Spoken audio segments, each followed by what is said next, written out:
This is the story of Weedlow, the man with the infinite blunt, narrated by Dar Universe. Downtown Goonsdale, one of the safest places in Goonsdale now that it was being protected by Bruiser and the SDU from this new threat called the THC manipulators. With the new threat of THC manipulators on the rise, and Bruiser and the SDU not knowing how they are being made, Bruiser has now decided to divide the city to where THC manipulators live on one side and human beings live on the other. The SDU now practices extreme and excessive force on THC manipulators to get them into the isolated part of the city. With Bruiser being in command, there would be no THC manipulator that was safe.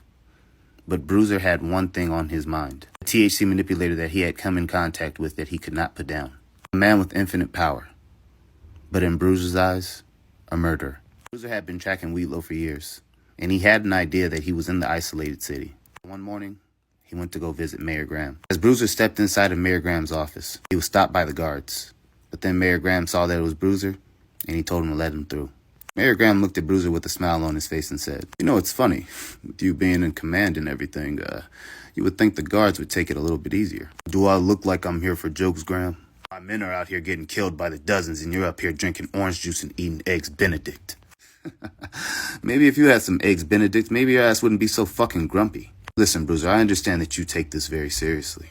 And that's why I made you the head of the SDU. But you have to understand. No, you have to understand. You're not the one that's out there. These THC manipulators are getting stronger by the day. And Weedlow, I got an idea. I know where he is. Oh, here we go with this again. I think he's in the isolated part of the city. I want to draw him out. How do you expect to do this? A bomb? Fuck, no. There's families in the isolated part of the city that may not even be dangerous THC manipulators. They won't be affected by the bomb then. This is only to draw out Weedlow, nothing more. This conversation is finished. I think you know your way out.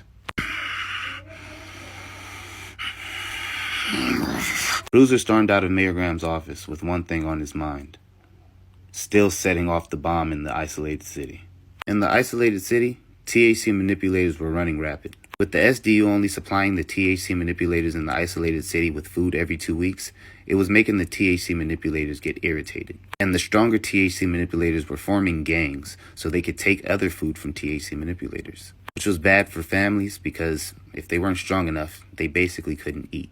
Deep inside the isolated city, there was a man with infinite power, with an infinite blunt, named Weedlow, who just wanted to be left alone. What's going on, everybody? It's your boy, Dar Universe. Tune in every week for another episode of Weedlow, the man with the infinite blunt. Like, share, and follow so we can get this thing out there.